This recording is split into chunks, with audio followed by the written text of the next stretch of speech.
Okay. I heard what he said. He said So guys, we'll just wrap up with this. This is 7D, calculating standard deviation. yes.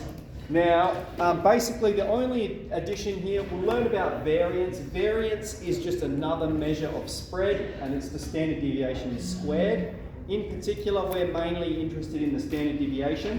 We've got two formulas to calculate it. It doesn't matter which one you use, they'll generate the same answer. So here's one of them. And so we're going to evaluate the standard deviation manually. Now this kind of question has popped up in exams before. It's been like, show that the standard deviation is this. So it requires an exhibition of understanding the formula. So, to begin with, let's just use our calculator so we know what number we're looking for, okay? Because most of the time you will use your calculator for the mean and standard deviation. And my expectation is by this stage we're competent at using our calculator by inputting this to come up with the mean. So we learned, we just input in row 1 the events, column 1, 0, 1, 2, 3. And then in column 2, we input the probabilities. I've got lots of data in here. Tyler, what have you been doing?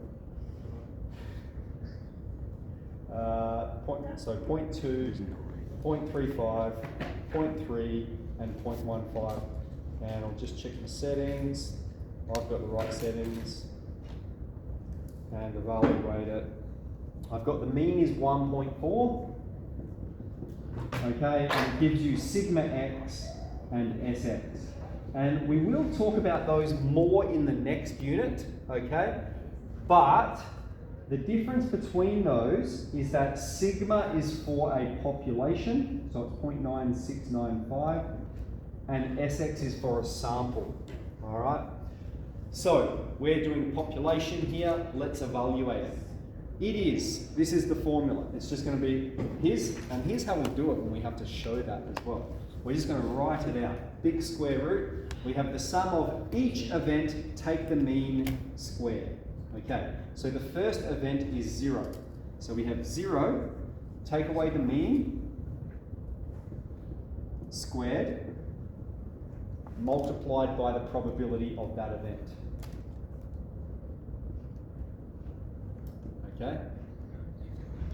And it's the sum of that. Plus the next event, take the mean, squared, multiplied by the probability of that event. Okay? Plus the next event, take the mean, squared, and then multiplied by the probability. And then lastly, plus the last event, take the mean, and then multiplied by the probability. Okay, so, and then square rooted. Now that's how you show that. I wouldn't expect you to type this syntax into your calculator. Rather, I'd just be going to list 1, list 2, and getting my answer from there. If you type this all into your calculator, what it's going to spit out for you is 0.9695, which will round to 0.97. Very good. Excellent. So I'll leave you with that exercise to have a go at. Don't have to finish the whole thing, but at least do a few from 7D. It's not too challenging. It'll leave us 7E. So I reckon we can